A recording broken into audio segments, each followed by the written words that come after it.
여러분 안녕하십니까? 자, 지금 현재 러시아가 윤석열 대통령의 발언에 한바탕 난리가 났지요. 러시아가 심야에 충격 발표까지 하며 푸틴 대통령의 최측근들이 총동원돼 윤석열 대통령을 강하게 압박하고 있습니다. 그만큼 윤석열 대통령의 작심 발언에 푸틴 대통령뿐이 아니라 푸틴의 최측근들, 러시아 정부가 상당히 열받았다라고 외신들이 긴급하게 타전하고 있습니다. 이번 소식의 핵심은 과연 무엇이겠습니까? 왜 러시아가 이례적으로 심야에 충격 논평까지 내며 열받았음을 공개적으로 드러내겠습니까? 윤석열 대통령이 우크라이나에서 민간인에 대한 대규모 공격이 발생하면 군사적 지원을 고려할 수 있다고 18일 로이터 통신에 딱 밝히지 않았습니까? 그러자 러시아가 한국이 어떤 무기든 우크라이나에 주면은 적대 행위로 간주하겠다라고 거듭 경고하며 매우 이례적으로 심야 논평까지 내고 대가를 치르도록 북한에 무기까지 제공하겠다라고 말했습니다. 지금 이 소식은 러시아 통신뿐이 아니라 AP통신 또 이 로이터 통신 기타 외신들이 속속이 타전을 하고 있습니다. 한마디로 문재인 전 정권에서는 볼 수 없었던 일들이 일어나고 있으며 윤석열 대통령이 이런 걸 모르고 작심 발언을 쏟아냈겠습니까?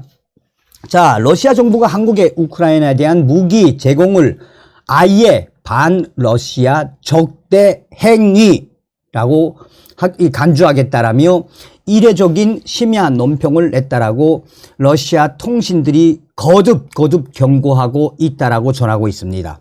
러시아 푸틴 대통령의 최측근들이 연일 등장을 해 윤석열 대통령에 대한 공개 경고를 이어가고 있다라는 외신들의 소식. 마리아 자하로바 러시아 외무부 대변인은 이 19일, 20일, 21일 연일 지금 현재 러시아에 대한 속마음이 어떤 것인지 이른 새벽에 논평을 내 우크라이나에 대한 한국의 군사적 지원 가능성을 시사를 한 윤석열 대통령. 그 발언이 실현될 경우지만 강경하게 앞으로 대응하겠다라고 논평을 냈습니다. 자하로바 러시아 대변인은 한국을 향해 우크라이나에 대한 어떠한 무기 제공도 반러시아 적대 행위, 이것을 분명하게 하겠다라며 못을 박았습니다. 이에 AP통신과 외신들 속속이 긴급하게 타전하고 있습니다. 자, 러시아 대변인이 현재 우크라이나에서 진행 중인 전쟁에 관해 러시아는 키예브 이 꼭두각시 정권을 대리전의 도구로 선택한 서방 집단에 대항해 방어전을 치르고 있는 것이라고 주장을 했습니다. 그러면서 러시아의 자하로바 대변인은 이러한 상황에서 우크라이나에 대한 모든 무기 공급은 한국뿐만 아니라 어느 나라에 의해 이루어지든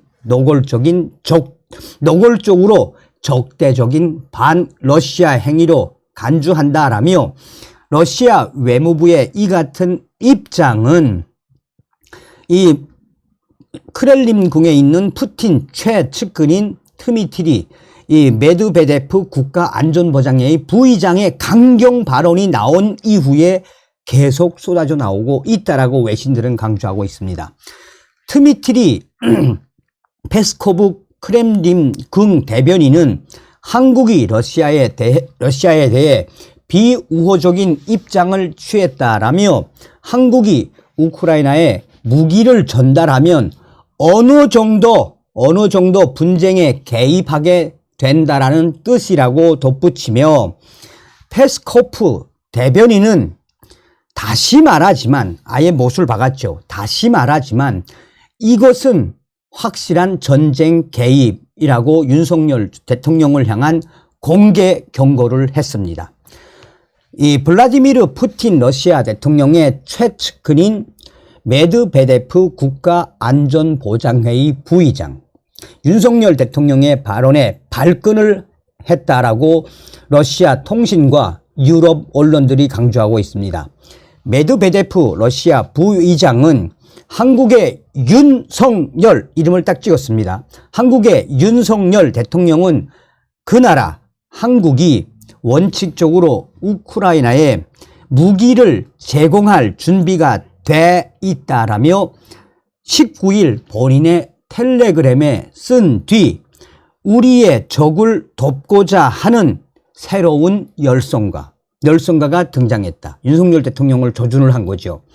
자, 그러면서 이 푸틴 대통령의 최측근인 메드베데프 국가안전보장회의 러시아 부의장은 최근까지 한국은 우크라이나에 대한 어떠한 살상 무기 제공 가능성도 배제한다고 분명히 확인했다라며 다시 한번 강조했습니다. 그러면서 메드베데프 부의장은 북한에 대한 최신 무기 지원 가능성도 밝혔습니다. 얼마나 러시아가 열받았으면 이 푸틴 대통령의 최측근이 윤석열 대통령을 향해 그러면 러시아, 북한 김정은에게 무기까지 주겠다고, 최신 무기를 주겠다고 했는데 그게 가능할까요? 자, 메드베데프 부회장은 러시아의 최신 무기가 그들 한국에 가장 가까운 이웃이자 우리의 파트너인 북한에서 나오는 것을 볼 때 그 나라 한국 국민들이 뭐라고 할지 궁금하다라면서 대가를 치르는 것이라며 텔레그램에 아예 대문짝만하게 큰 글씨로 써서 강조를 했습니다. 그만큼 상당히 열받았다는 이야기죠. 자, 그런데 한국이 러시아의 적인 우크라이나에 무기를 공급을 하면 러시아는 한국의 적인 북한에 무기를 주겠다는 의미인데 윤석열 대통령의 발언 26일 한미 정상회담을 앞둔 미국의 성의를 보인 측면이 크다라는 게 외신들, 특히나 미국 언론들이 강조하는 거죠. 미국 주도 대러시아 포위 전략에 이미 무엇이다? 윤석열 대통령은 합류한 셈. 자, 1,000조 원이 넘을 것으로 추정이 되는 전후 우크라이나 재건 사업에 목소리를 낼 명분도 확보했다라고 AP통신은 강조했습니다. 살상무기 지원이 현실화한다면 이른바 대한민국에 잘 나가는 K방산으로 불리는 국산 무기의 북대서양기구 나토 진출에도 힘이 실릴 전망이죠. 자, 윤석열 대통령 들어온 이후에 대한민국의 K방산, 아시아에서 무기가 유럽으로 나토로 간 건 대한민국이 유일하죠. 자, 특히 나토는 한반도 유사시 적국 개입을 약속해온 든든한 우리의 우군 아니겠습니까? 따라서 윤석열 대통령 인터뷰는 무엇을 의미하겠습니까? 생명과도 같은 한미동맹, 우크라이나 재건사업, 또한 나토와 밀착이라는 세 가지의 효과를 노린 다목적 카드다라고 외신들이, 특히나 미국 언론들이 강조하고 있습니다. 자, 지난해 10월 한국산 무기의 우크라이나 지원 가능성이 터져 나왔을 때 당시에 러시아의 푸틴 대통령 뭐라고 이야기했습니까? 한국과 러시아 관계가 파탄 날 것이라고 이미 작년도에 경고를 했었지요. 이번에는 푸틴 대통령 측근들, 최측근이 앞장서서 북한에 최신 무기를 제공할 가능성까지 내비치며 윤석열 대통령한테 열받았는데, 단순히 유엔 안보리에서 국제사회의 대북 압박에 어깃장을 놓는 차원을 넘어 한반도에 군사적으로 적극 개입하겠다라는 러시아의 엄포다라는 게 외신들의 분석 아니겠습니까? 자, 물론 러시아가 최신 무기, 당장 북한의 무기를 지원할 가능성은 희박하다라는 게 외신들의 이 해석인데, 남한의 우리 한국에 비해 열세인 북한의 전력은 공군력에 얼마나 한심합니까? 뭐 최신 무기를 주면 남한에 비해 열세인 공군력. 러시아제 수호1 비행기를 비롯해 최신 이 5세대 전투기를 북한에 넘겨봤자 운영할 조종사가 있습니까? 핵무기나 대륙간 탄도미사일 ICBM을 북한과 공유하는 건 러시아 스스로 용납을 못한다라는 게 국제사회 군사 전문가들의 주장이죠. 다만 러시아가 어떤 식으로든 행동에 나선다면 북한의 이딴 도발로 가뜩이나 고착화된 북중러 대 한미일의 대립 구도는 한층 강화될 수밖에 없다라고 외신들이 강조하고 있습니다.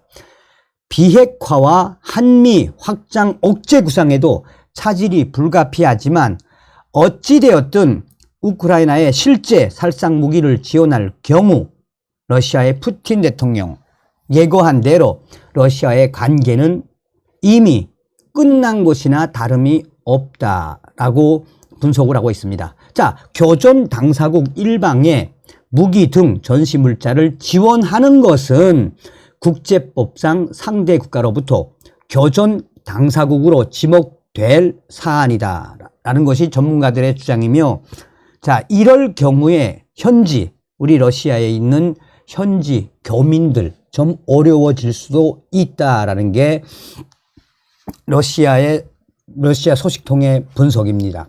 자, 이번 시간에는 지금 현재 이 얼마나 충격적이면 러시아가 푸틴 대통령의 최측근들이 심야 충격 논평까지 했겠습니까? 여기서 핵심은 무엇이겠습니까?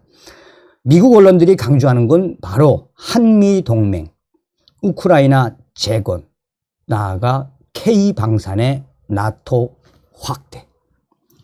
역시 윤석열 대통령. 다음 시간에 뵙겠습니다. 멸공.